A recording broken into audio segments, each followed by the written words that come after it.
Kuhlwile Yemaswati lamahle nginivusele nginemukele etindzabeni temsakato iYemaswati channel kanti lo nivuselako taphinze ke anethulile dona ke tindzaba ke telisuku lanamuhla nguye ke Gary Carlos sicale ke sibuke dona ke letihamba embili. Silo somhlaba ingwenyama inkosi Mswati wesithathu ke namuhla semukele ke tincwadzi ke letimbili ke tebunxusa letichamuka ke eveni laseGhana kanjalo nelive ke lePortugal. Inkhosikati Makelangangaza ithi ibonga kakhulu kubo bonke labo ke labachubekako ngokuthi ke basekele lona ke likhaya lebantfu ke labaphathekile. Ndunankulu welive laseSwatini nginamuhla kwethula ngasemthethweni incwadzi yemkhombandlela wekusebenta ke kwendlu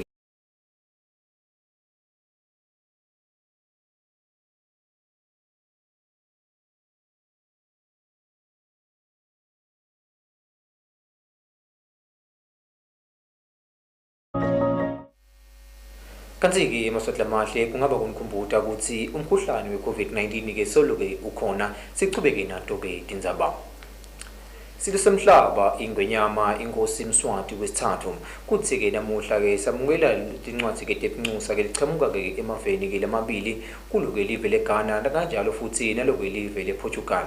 Kanti ingwenyama ke ivetile ukuthi kubalekile ukuthi ke emave asebenisane ngako ke kubambisana kute ke kuthuthukisa iminotho yawo ke lamave. Ingwenyama yemhlaba yemukele tincwadzi tebunxusa esigodlweni kalozitha lokuqale kwethula tincwadzi takhe tebunxusa nguCharles Owiredu loqhamuka eveni leGhana lohlonishwe ngayo ingoma yesive yalela live. Wabese uqhubekela kuyawuvusela esilweni semhlaba inkosi Mswati wesithathu. Your Majesty, may I please present High Commissioner Designate of the Republic of Ghana. Your Majesty, please.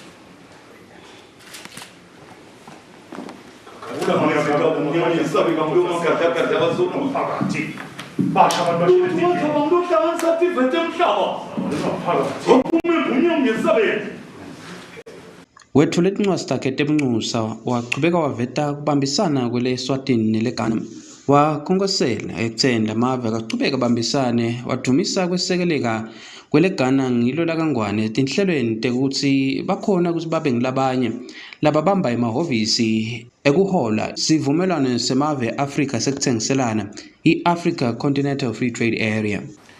Your Majesty, Ghana shares similar historical experiences that continue to define the necessary development we aspire to in changing the destiny of our people. Our common aspirations, cultural values, and constitutional governance grant us the golden opportunity of working together to better the lot of our people. Your Majesty, I wish to assure you that Ghana and the Kingdom of Eswatini will continue to collaborate within international organizations such as the United Nations, the Commonwealth, and the non-aligned movement to bring about peace and security in the world.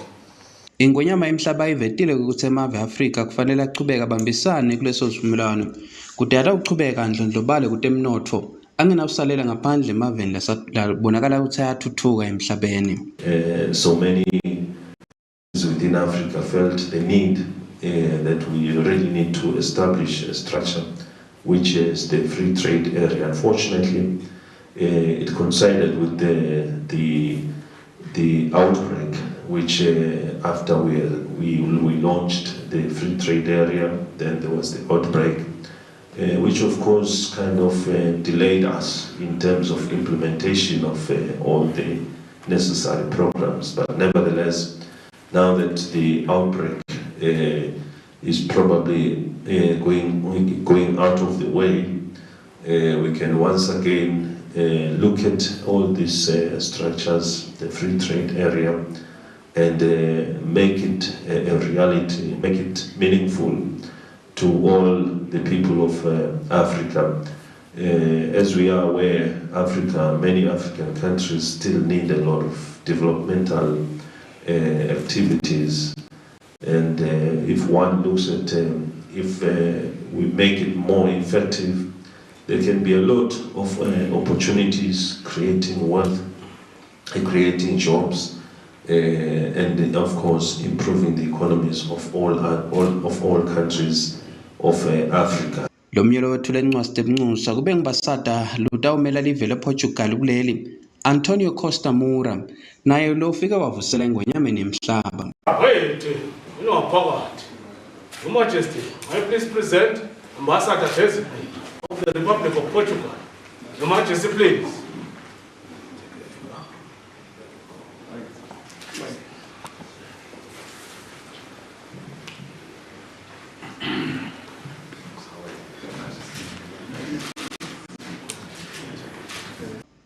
Ethula incwadi zakhe tebunxusa ubonga kakhulu lobudlelwane washo ukuthi lokuveta ukuthi kutawuba nemathuba etingabhani tePortugal ukuthi tite titawuvula eveni kwakheke emathuba ekuqhubeka nokuthuthukisa iminotho yalamave lapho kuyawuphindze futhi kube nekukhulekela sivumelwano esitawenda ukuthi leSwatini livume kufundziswe lilwimi lesiPutukezi kuleli kude kutawukhonakala ukuqhubeka nokuxhumana kulamave.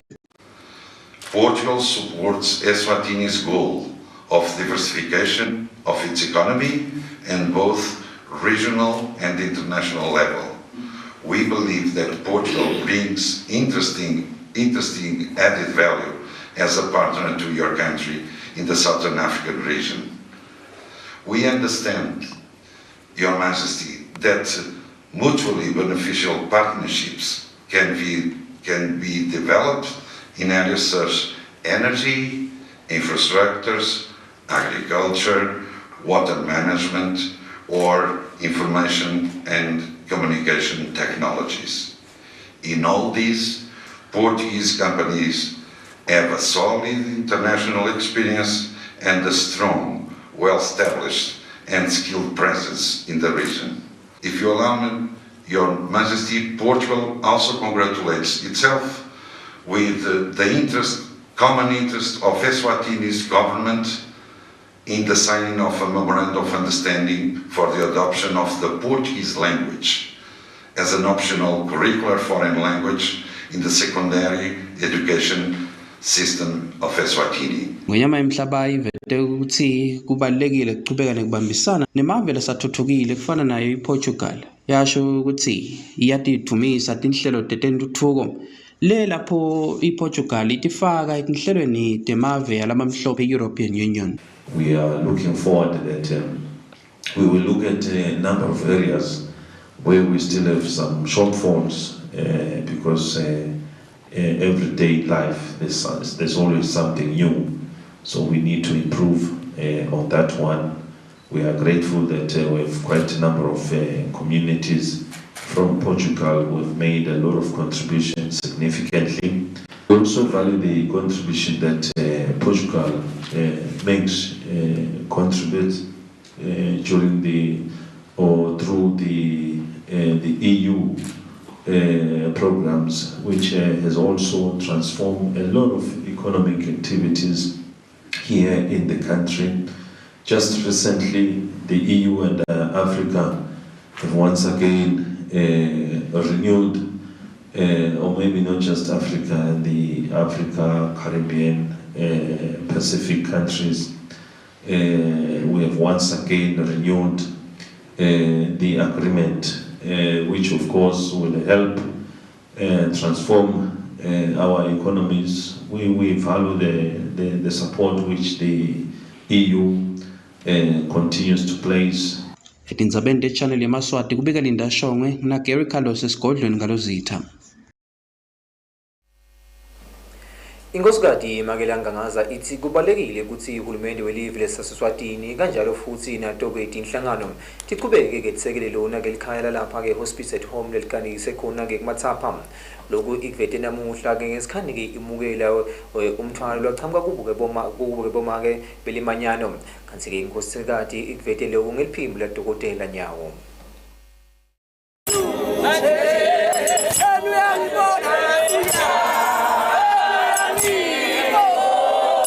Lo mcimbi wabomake bemanyano waleli bandla lema Methodist Church of Southern Africa uhlala ubanja njalo ngeminyaka eHospice at Home lapho khona sibonza sayo kuyinkosikazi Magelangangaza lapho khona ke sicubulo salonyaka sithi palliative care because I met her.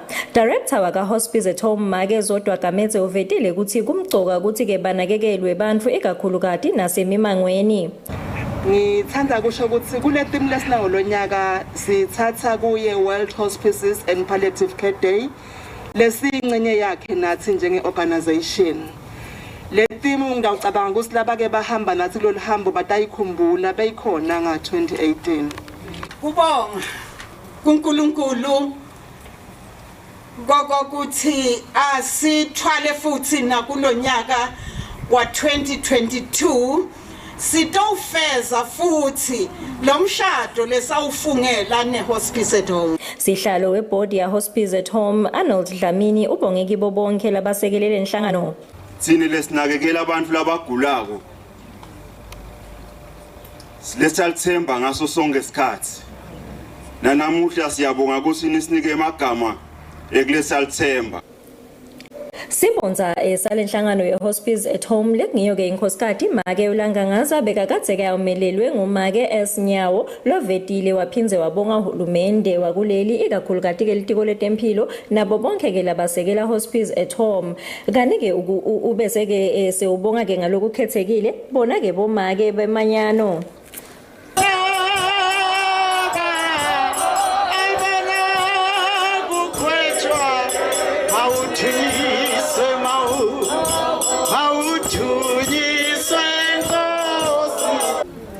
We wish to clearly state that it remains one of our uppermost commitments to see everyone join hands with ESWATINI Hospice at Home to meet the needs of people with life-limiting conditions.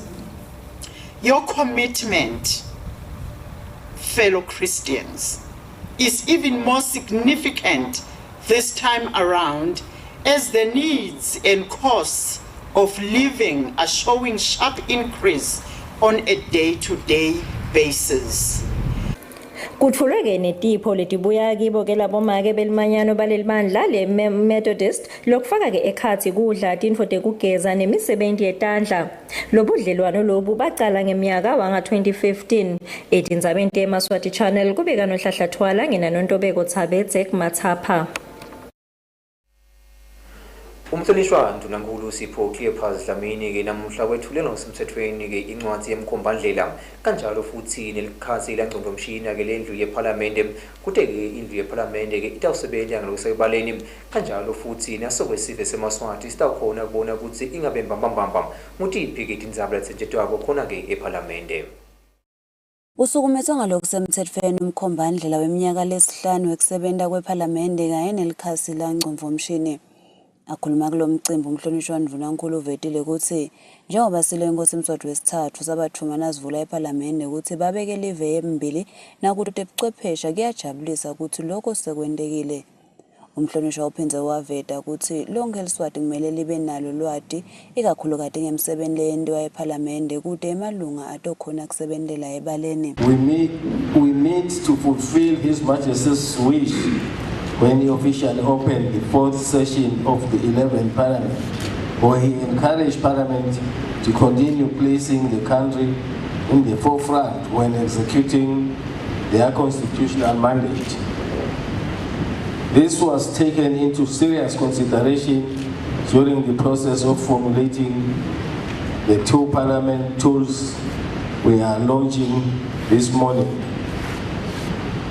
The Parliament website and the strategic plan signify the commitment and the passion the Parliament and all strategic partners have to do Parliament work with integrity, transparency, accountability.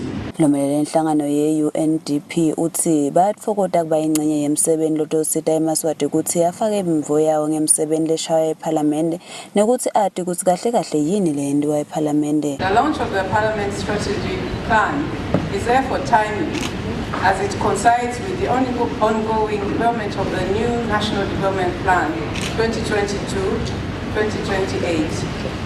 And UNDP is privileged and honored to support both processes, which presents a unique opportunity for alignment and capacity building.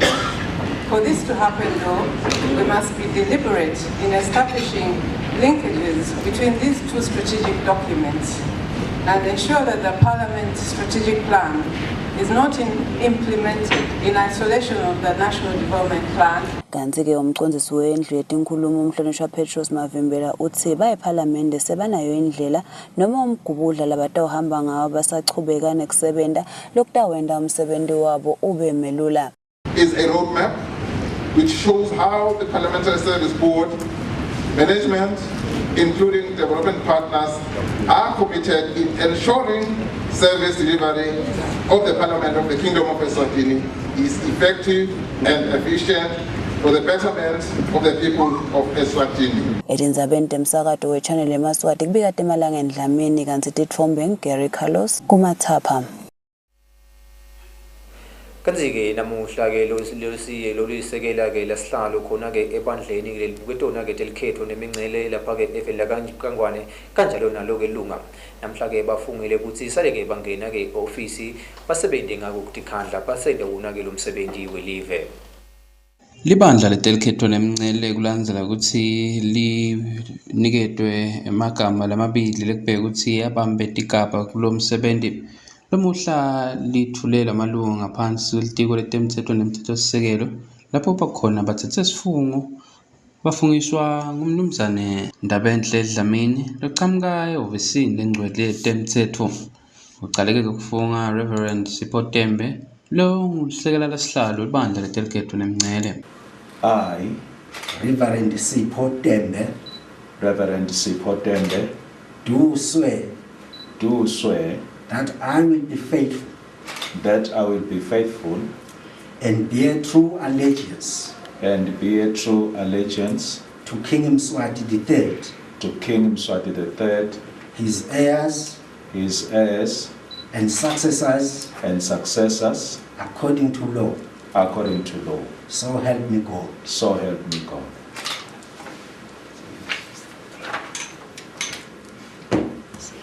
I, Reverend Sipho Tembe, do swear that I will well and truly serve King Yemaswati III, his heirs and successors in the office of Deputy Chairperson of the Elections and Boundaries Commission. So help me God. Mrs. Rejoice Namselenzingisa lolilunga lale commission naye ke ubese uthatha sifungo. Mrs. Rejoice Namselenzingisa. I, Mrs. Rejoice Namselenzingisa, do swear that I will be faithful and bear true allegiance I will be faithful and bear true allegiance to King Yemaswati III, III, his heirs and successors according to law. So help me God.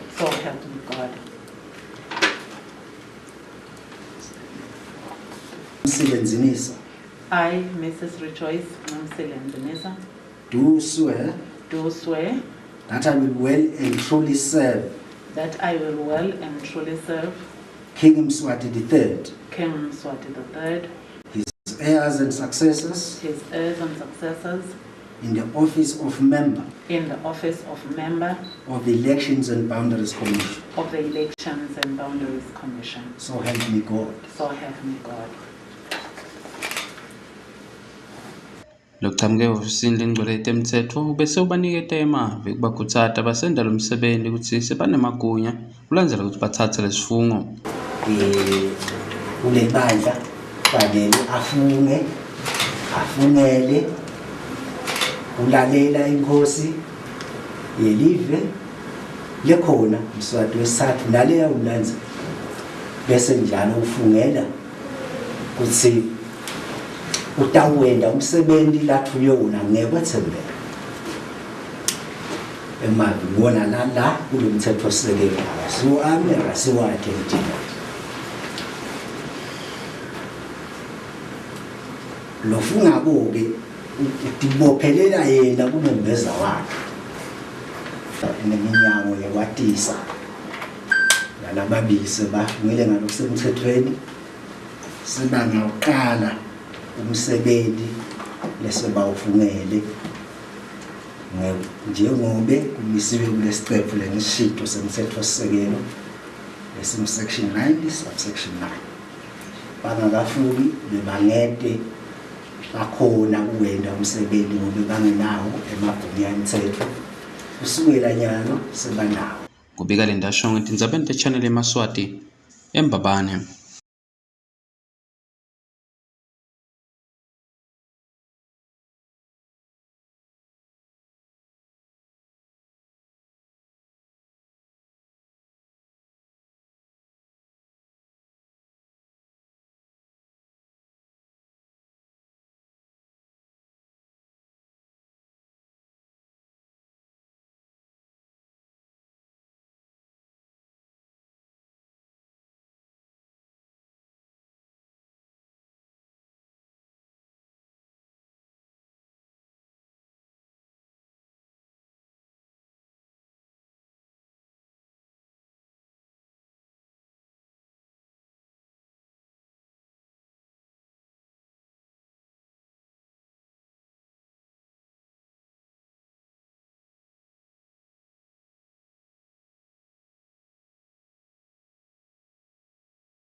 Siphindze sinemukele emaswati lamahle ke ukuthi Tindzaba temsakato Yemaswati channel solo kwenhlelesene naye ke Gary Carlos sichubeke nato ke Tindzaba.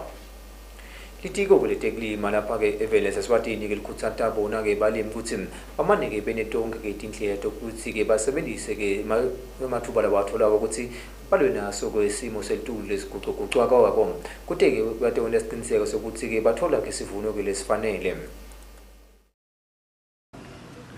Ukuthi kuguquguquka kwesimo selitulu kunathu ama-advantages. Yekucala kunetindvo leti-2 letiphuma yekucala ngileto leti favorable for agriculture kube khona leti negative. Uto inazana condition autopotisa because kuyashisa. Uma ngibethe libhanji nje ngilamba abani nangeka amanzini ufuna ngelikhumula. Kusho so ufuthumele emanzini like before.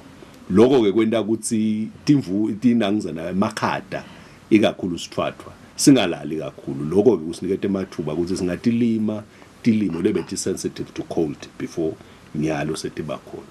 Ngidawubekisa nje nalabo labale kubombuluzi lapho kuvamisa kubanza kakhulu khona. Uma likhona licwa litafika 1 day or 2, not more than a week likhona. So lokho kusinikete emathuba ukuthi tilimo singachubeka sitilime naleto letivele titonjwa ngemakhada. Siyakhutsata ke kubalimi ukuthi njengoba ukhuluma ngetimvula letimvula tisho ukuthi tikhona tilimo lesingachubeka sitilime noma kungisebusika kungabe ukuthi ebusika sikhathi sekuphumula. Siyakudzinga kudla kakhulu especially this year because sisuka esimele besimadima se-COVID lapho kulima bekungasiko lokukahle khona singena empini yase-Iran yase-Ukraine and Russia kuningi lokungakendeki kahle so siyawadzinga ema-crops la late lawa lesingawalima nyalo ebusika ukuze sisto improve i-food security situation yeliva. Kulamalanga vele ikhinyabetekile kakhulu ngalesimo lengikhuluma ngaso lesiphuma kiso.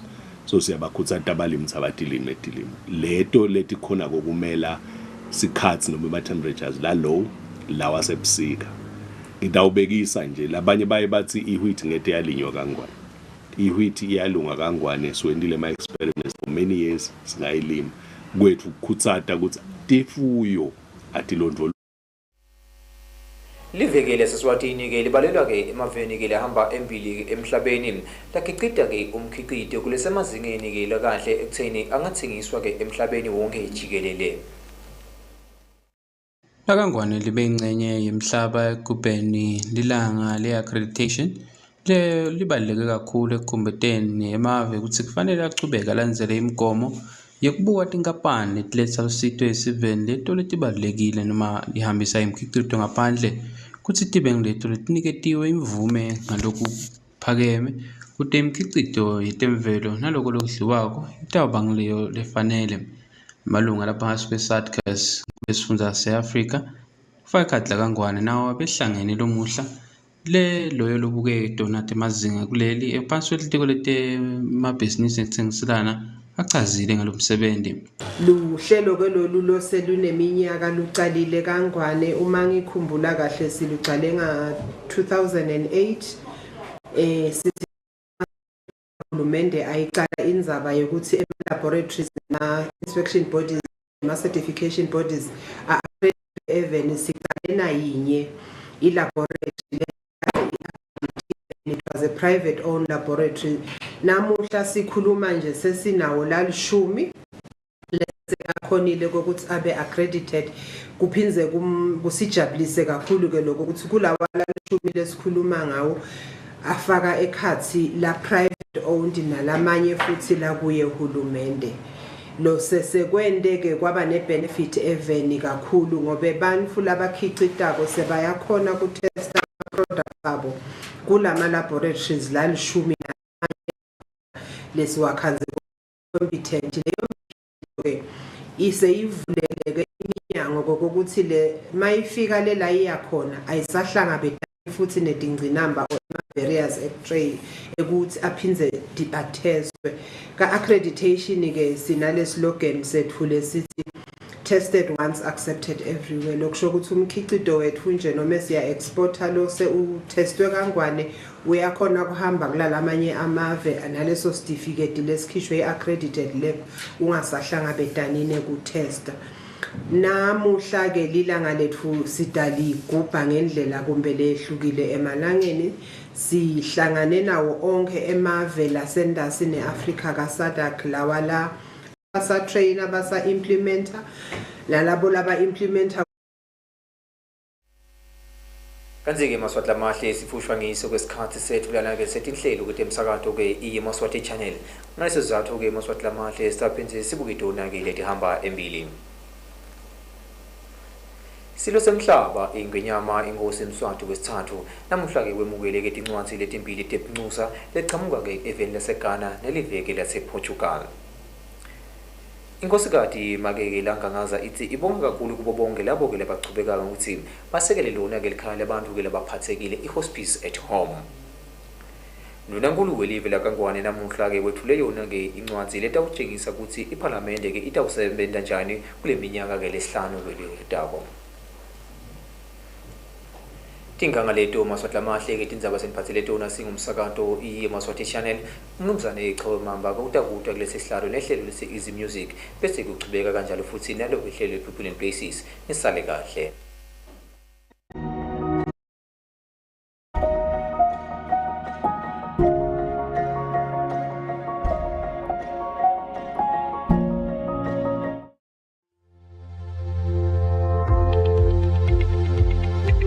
This weather forecast is proudly brought to you by FSRA.